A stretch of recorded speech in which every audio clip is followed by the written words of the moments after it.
100.5 FM. Get ready to feel the beats that's about to get down.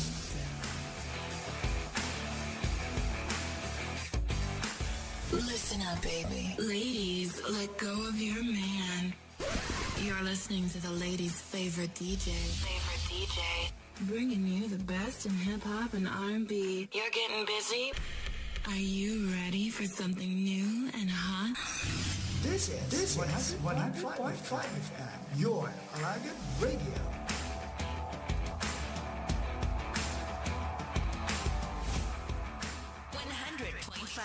100.5 FM. Huwag nailain pa. Lamiya, oy.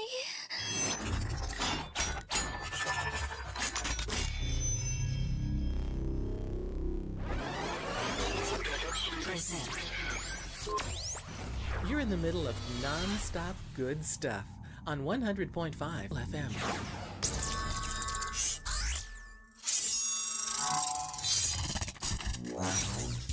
Wishing you a Merry Christmas from Music Radio Creative. RH 100.5 FM, Radyo Himbang.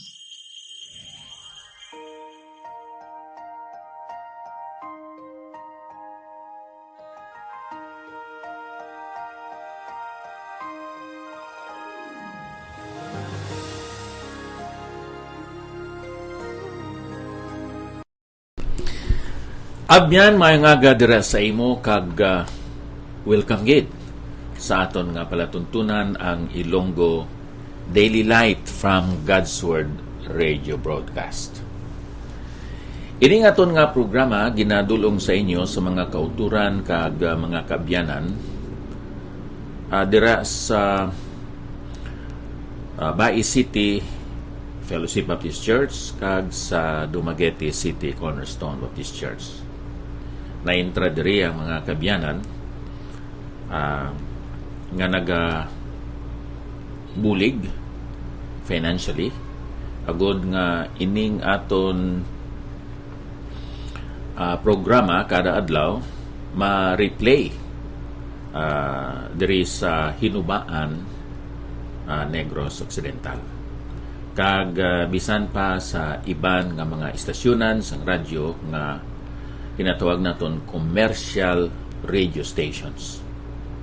Karon sa aton nga pagatuon sining pulong sa Ginoo sa Psalm 127 verse 2. English, it is vain that you rise up early and go late to rest, eating the bread of anxious toil, for he gives to his beloved sleep. Sa Ilonggo, awat lang sa inyo nga nagabugtaw sa pagbangon, sa pagpahuway sing ulihi, sa pagkaon sang kalanon, sang pagpangabudlay. Kaysa amo nagahatag siya sa iya hinigugma sing katulugon.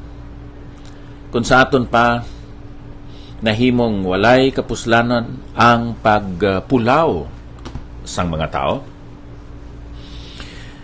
agod nga makaangkon sila sang ila kalanon. Nahimong walay pulos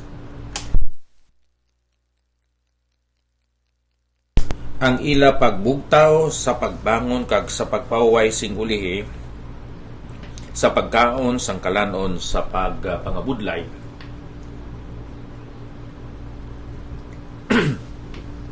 Kaysa mo nagahatag siya sa iya hinigugma sing katulugon.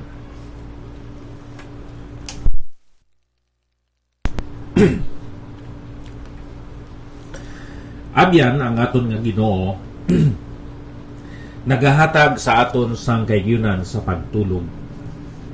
Pagtulog tungod kay nakapoy kita. Ining pagtulog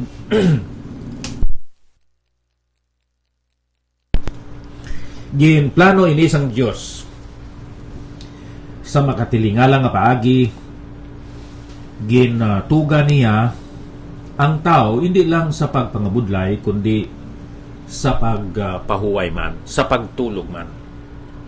Ang tao spend 1/3 sa ilang pagpangabuhi sa pagtulog.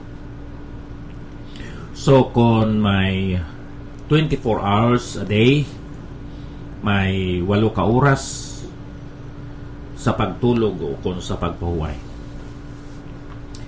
Ini daily reminder sang aton ginatawag kulang sa pagpugong sa pagkontrol kag sa aton pagkakinahanglanon sa aton pag-surrender dira sa Dios.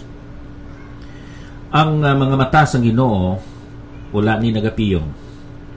God who never slumbers or sleeps is just as active in our lives when we lie down on our pillows as when we are standing in communing with Him or doing our everyday jobs. Mabasa nimo sa Psalm 121:3 up to 4.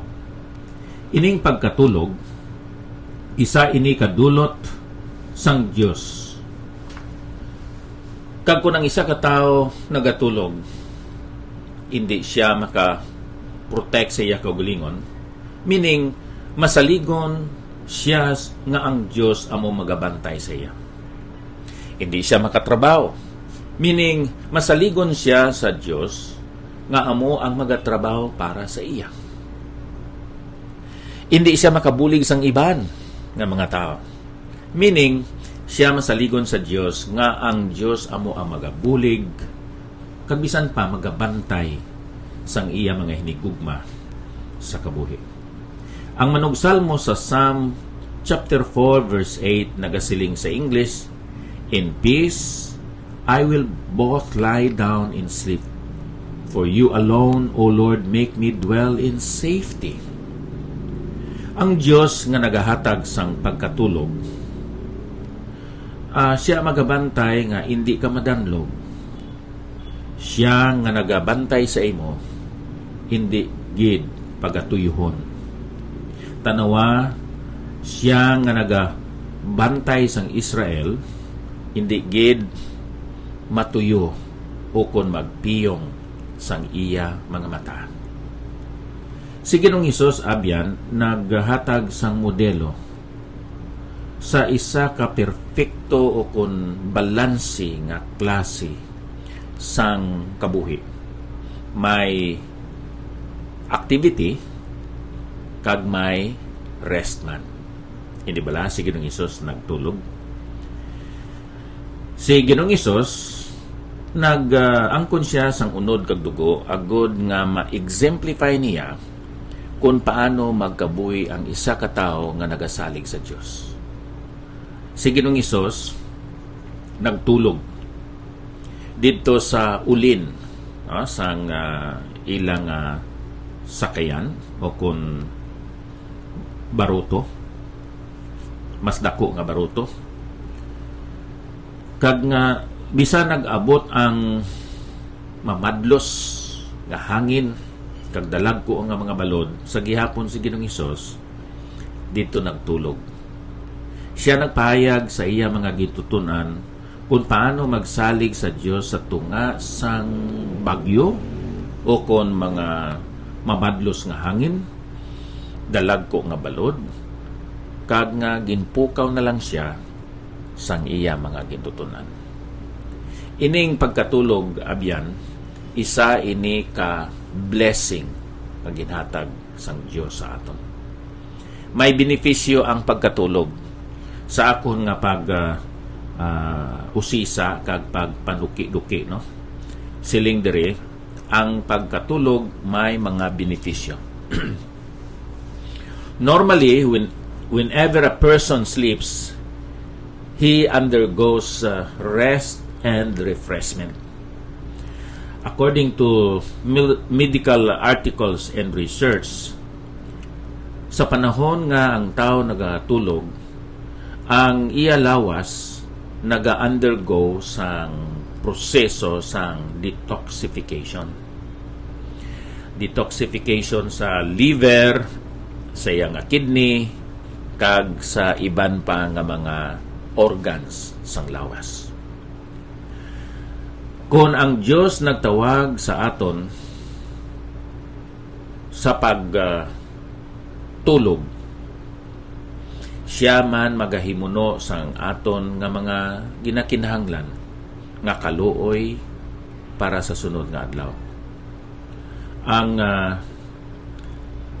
yoke of exhaustion mahapos, kag ang kabugat, kag ang palasanon sang ginatawag naton sleeplessness,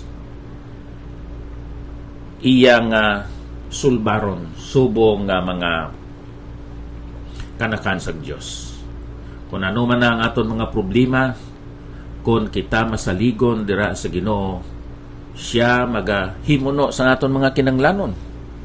Hindi na kinahanglan nga kita magkabalaka o kung mag-worry. Bisan ikaw magtulog kay ang Dios nagagamit sang aton pagkatulog agod nga kita makabaton sang rest, sang refreshment, kag sang energy para sa sunod nga adlaw. Waking or sleeping, may His presence be your hope and light. Ang kabalaka, kahadlok, kasubo, mga anxiety, mga konflikto sa aton mga relationships, ang aton guilt tungod sa mga rason nga wala naton natapos ang aton mga trabaho, initani hindi magabalabag sang aton pag-angkon sinang malinong nga pagpahuway kag pagkatulog.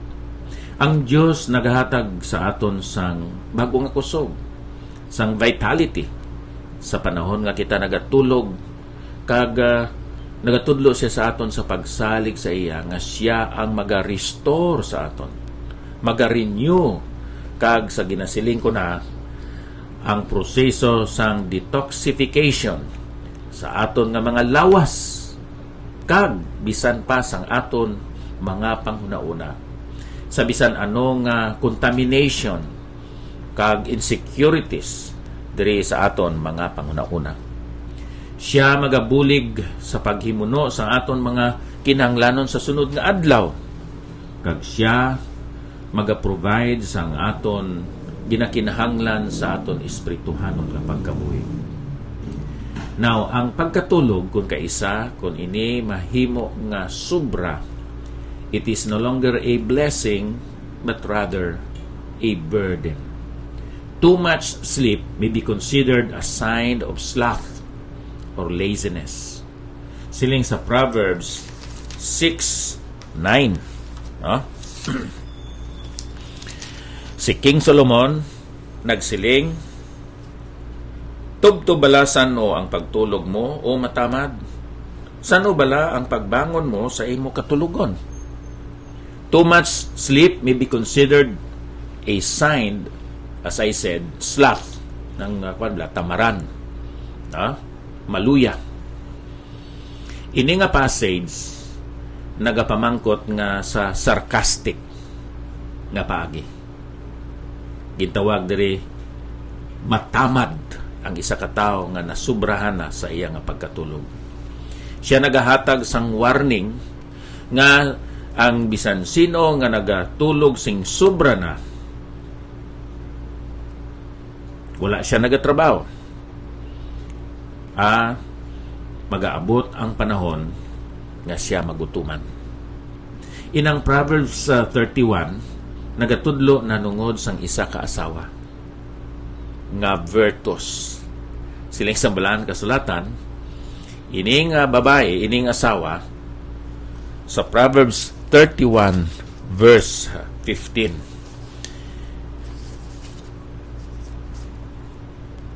Nagabangon man siya sing gabi pa, meaning dulong pa. Kag nagahatag sing kalanon sa iya panimalay, siya ang nagahimos sang pagkaon sa iya panimalay. Kag sang ila bulaton sa iya mga dalaga. Nagahatag siya sang assignments bisan pa sa mga helpers. Isa siya ka babae nga hindi tamaran tungod kay temprano pa magmata. Nagabangon na siya. Pero sa pihak naman nga bahin, madamo sa mga tao, lalaki kag babae, nga siguro alas 12 na sila magtulog tungod kay kabalaka sila sa ila kwarta, sa ila negosyo, sa ila mga tao. And then magmata sila alas 2, alas 3. Siling gani dire sa kaina ginbasa nakon. It is vain that you rise up early and go late to rest, eating the bread of anxious toil, for He gives to His beloved sleep. Ang isa ka tao nga nagatulog, nagasalig sa Dios. Ang isa ka tao nga masubrahan sang pagtulog, tamaran, kag ang resulta sina amo ang kagutom. Kabay pa kuntani nga aton balansihon ining aton kabuhi nga nagapahuway kita kag nagatulog kita sang mas temprano tungod kay nagasalig kita nga ang Dios amo ang magadumala sang aton kabuhi kag bisan pa sa inyong mga negosyo, sang inyong mga trabaho, sang inyong mga tanom, sa inyong mga umahan dira, sa inyong mga kahayupan. Ang Dios nagalingkod o nagapungko sa gihapon sa iya nga trono. Kabay pa kuntani nga kita makatulog pa nga may malino nga panghuna-una kag kasing-kasing nga nakahibalo nga ang mga saad sang Dios napunan sang kasanag kag sang himaya. Hindi lamang dire sa panahon sa kalibutan, kundi sa eternidad dito sa himaya. So ini nga pagtuon nanungod sang pagkatulog, ginkuha na ko nini hindi lamang sa balaan kasulatan, kundi bisan pa sa mga gitawag naton sleep experts. Pagtulog man, itugyan sa Ginoo ang imo mga problema sa sining adlaw, kag magmalaumon nga ang Dios magasolve sang imo mga palaligban. Ang Dios magapakamayo sa inyo mga abyan. Ako si Pastor Epafras Sacar, nagapasalamat sang inyo nga pagpamati. No greater love is known, no greater love is shown than when one lays his life down for a friend. But Jesus died for me when I was his enemy. A love like this I cannot comprehend.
Give thanks with a grateful heart. Give thanks to the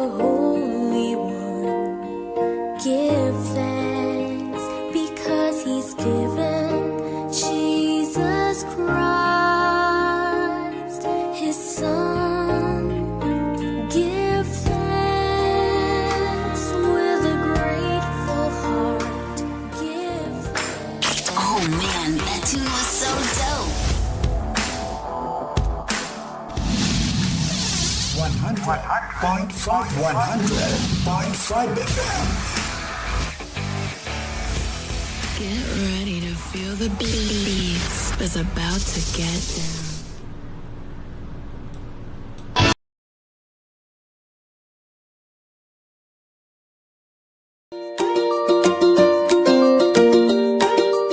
Quick!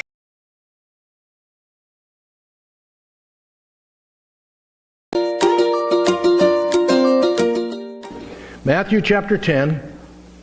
We're going to be looking at verses 24 through 42 today. The title of the message is The Ambassadors of the King, and this will be part 2. Jesus has called us to be His faithful disciples.